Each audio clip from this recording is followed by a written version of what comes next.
Žmogaus smegenys greičiausiai mažiausiai ištirtas organas. Sakoma, jog mes išnaudojame tik 10% jų galimybių. Nors po vasaros išties jaučiamės gerai, tačiau vertėtų prisiminti, kaip pradėję darbus ir mokslus mes galėtume pastiprinti savo smegenis. Šita pradžia visada žavi. Po atostogų, po vasaros šviesia galva kažkas į mokslus, kažkas į darbus. Atrodo ir norisi, ir smagu, ir sekasi. Tik kartu jėgų ilgam. Dažniausiai mes rudenį susilaukiam srauto pacientų. Vasara baigėsi atostogos ir mes kupini tokių įspūdžių, kimbam į darbą, laukia mūsų gausus būrys darbų. Ir grįžta visi moksleiviai, studentai į mokslus, protinis krūvis padidėja. Tokie įvykiai, kurie visai šaliai yra svarbus, kaip krepšinio čempionatas, taip pat pareikalaus iš mūsų daug emocinių jėgų ir tikrai tokio ir laiko, ir emocijų. Kaip sirgti už komandas ir gali. Pas tas žodis jau sako, kad mes dalį savo gyvybinės energijos, savo gyvenimo paaukojam ant to šventojo krepšinio aukuro. Taigi, net krepšinis, ta mūsų visų smagi liga, smegenims pasirodo sunkus darbas.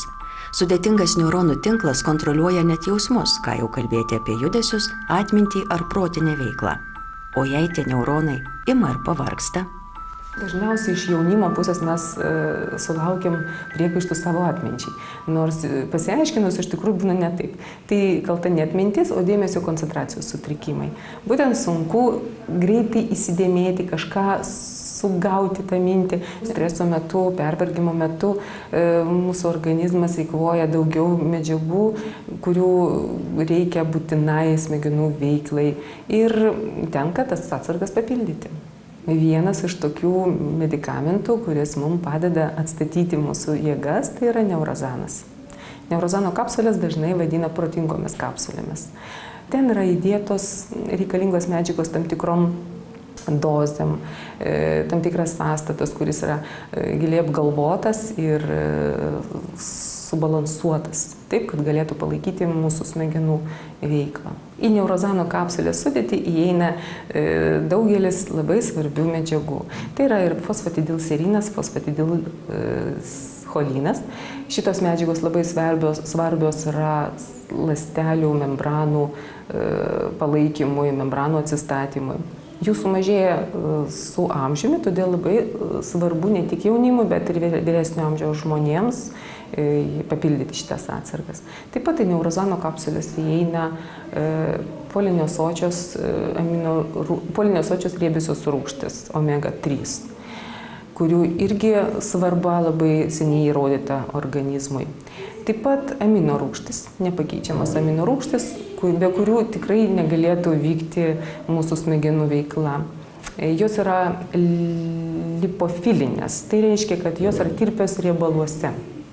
Tai ir būtent į neurozano kapsulę šitos rūgštys įeina riebaluose tirpių pavidalų aliejinėme tirpale.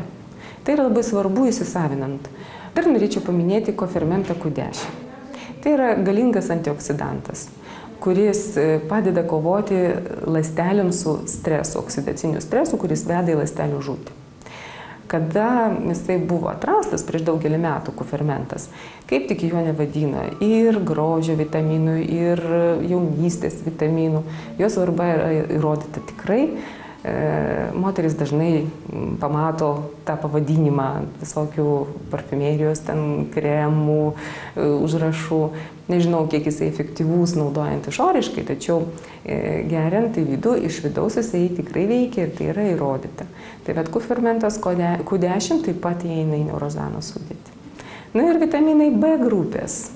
Aš kaip neurologė turbūt dažniausiai iš visų vitaminų rekomenduoju B grupės vitaminus. Mes visi žinom jų neabejotiną naudą nerviniai sistemai. Tai vėlgi į neurozano sudėtį įeina polivitaminai, kompleksas vitaminų B, subalansuotas, ne vienas kažkoks tai pirmas arba antras arba 12, o visas kompleksas, kurio užtenka paros dienos normai palaikyti smegenų veiklai. Daugelis iš mūsų dažnai bandome padėti galvai išgerdami stiprios kavos. Bet ar ji tikrai veikia?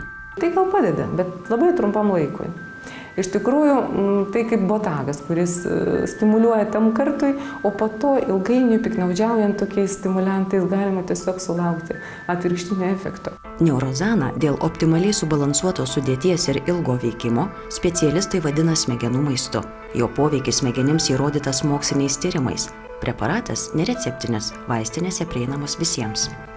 Ypač tai aktualu besimokantiems, stresinį darbą dirbantiems žmonėms, kur reikalinga staigi reakcija, greita reakcija, reikia greitai priimti sprendimus, pamaininį darbą dirbantiems žmonėms, tiem, kurie protinį darbą įtemptą dirba.